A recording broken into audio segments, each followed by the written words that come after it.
বেঙ্গলের পাহাড়ে কুয়াশা আর সবুজের আড়ালে দার্জিলিংয়ের মাত্র ২০ কিলোমিটারের মধ্যেই লুকিয়ে আছে একটা ছোট্ট শান্ত গ্রাম, দাওয়াইপানি।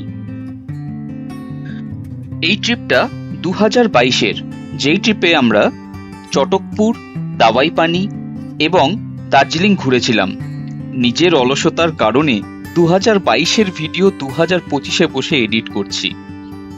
এরকম আরো অনেক ভিডিও পড়ে আছে অন্যান্য ট্রিপের, যেগুলো এক এক করে সমস্ত এডিট করতে হবে। তাই এই ট্রিপটা দিয়েই শুরু করলাম সেই পড়ে থাকা সমস্ত এডিটগুলো।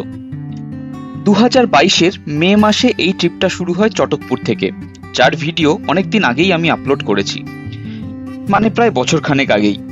চটকপুরের পরের ডেস্টিনেশন ছিল দাওয়াইপানি। চটকপুর থেকে সোনাডা হয়ে জোরবাংলো অব্দি এসে সেখান থেকে গাড়ি রাইট টার্ন নিয়ে গাড়ি যায় দাওয়াইপানির দিকে। প্রথমে পড়ে ৩ মাইল, তারপরে ৬ মাইল এবং তারপরে আসে দাওয়াইপানি।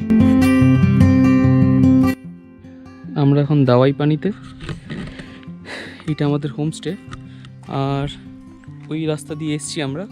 আর এখন আমরা যাচ্ছি একটু ওপরে, আরও কয়েকটা হোমস্টে আছে বোধহয়, বা ভিউ পয়েন্টও হয়তো ভালো পাওয়া যেতে পারে, সেই আশাতে যাচ্ছি। বেশ চড়াই রাস্তা।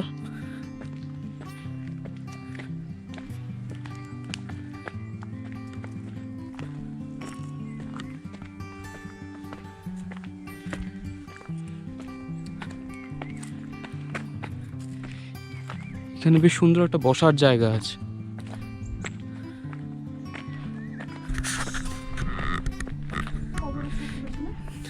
এখানে কারো কবর আছে এখানে, এবং তারই রেসপেক্টে এখানে বসার জায়গা, এবং চারপাশে সুন্দর ভিউ, দারুণ ভিউ।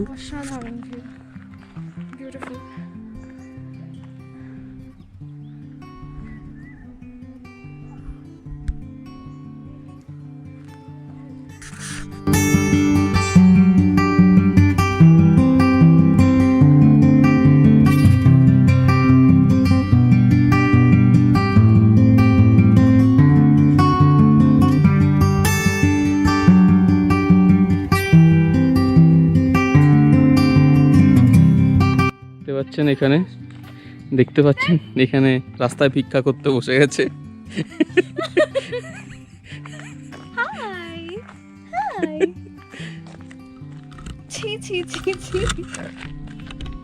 এখান থেকে ভিউটা খুব সুন্দর আসছে, পিছন থেকে ভালো লাগছে বেশি।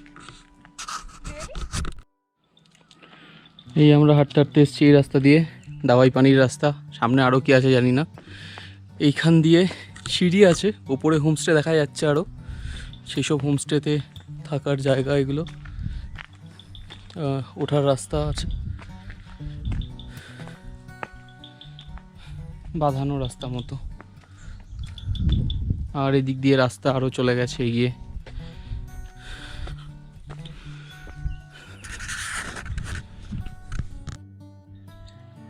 তো আমরা এখন চলে এসেছি দাওয়াইপানির, সম্ভবত এটা এই ওপরে সবচেয়ে উঁচুতে হোমস্টে, আড্ডাহাট।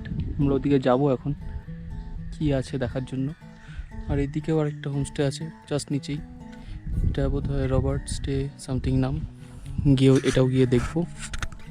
হচ্ছে রুভার্স ইকো স্টে, উপরে আড্ডাহাট দেখতে পাচ্ছেন মোটামুটি।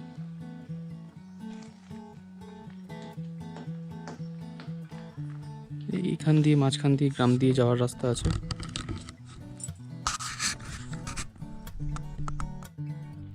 রোভার্স ইকো স্টে আর ওপরে আড্ডাহাট। এখন আড্ডাহাটের ওদিকে উঠবো আমরা, গিয়ে একটু দেখি কাউকে যদি পাওয়া যায় তো কথাবার্তা বলবো।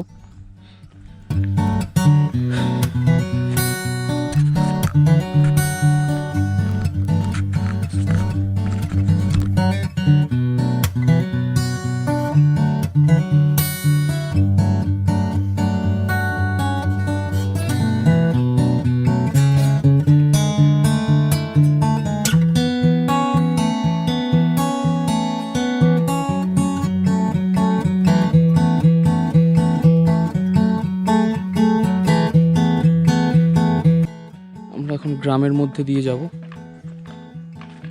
সামনে গেলেন রায়পুর স্টেট গাছ হচ্ছে।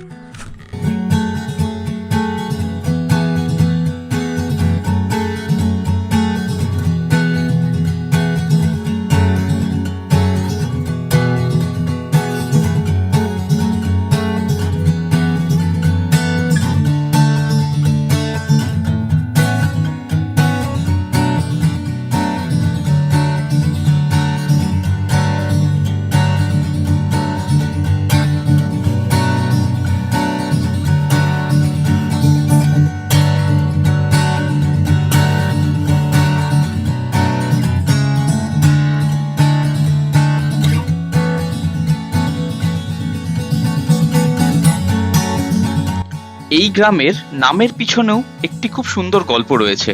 স্থানীয় মানুষের বিশ্বাস, এখানকার প্রাকৃতিক ঝর্ণার জল নাকি ঔষধি গুণে ভরপুর। একসময় এই জল পান করে নাকি মানুষ ছোটখাটো অসুখ থেকে আরোগ্যও পেত। সেই বিশ্বাস থেকেই এই গ্রামের নাম হয়েছে দাবাইপানি। দাবাইপানিতে সেদিন বিকালবেলায় আমরা পায়ে হেঁটেই এদিক সেদিক একটু প্রাকৃতিক সৌন্দর্য উপভোগ করলাম। আকাশ পরিষ্কার থাকলে দাবাইপানির থেকে কাঞ্চনজঙ্ঘা খুব সুন্দর দেখা যায়, যদিও আকাশে মেঘ থাকায় আমরা সেদিন কাঞ্চনজঙ্ঘা দেখতে পাইনি।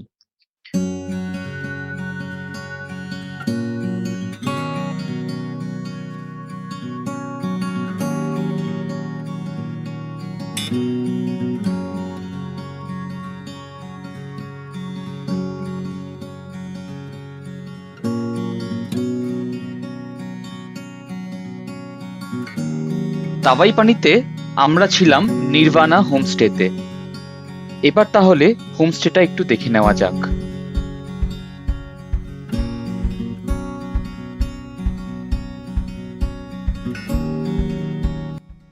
এই আমাদের হোমস্টে এন্ট্রি, সাইড দিয়ে নিচ দিয়ে আসা যায়।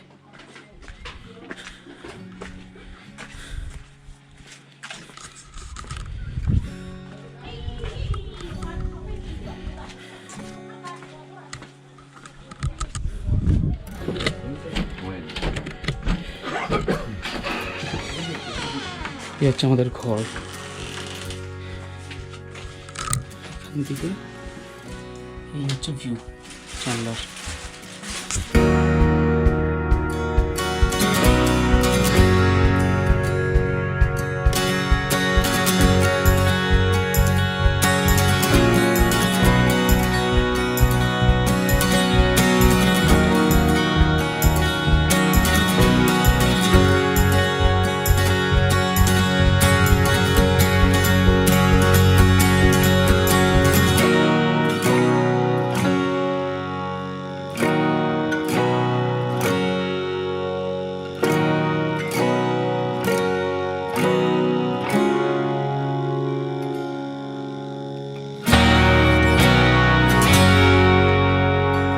সেই দিন পাহাড় এবং মেঘের আড়ালে সানসেটের অপূর্ব সৌন্দর্য দেখতে দেখতে আমরা বিকেলটা কাটালাম।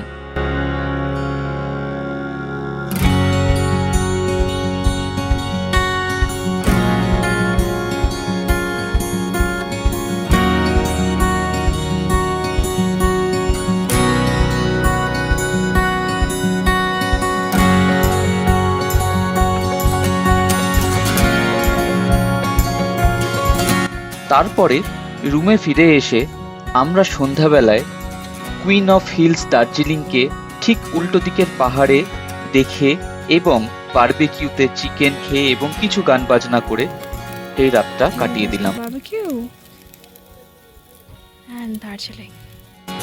কাঞ্চনজঙ্ঘা আমাদের পুরোপুরি হতাশ করেনি।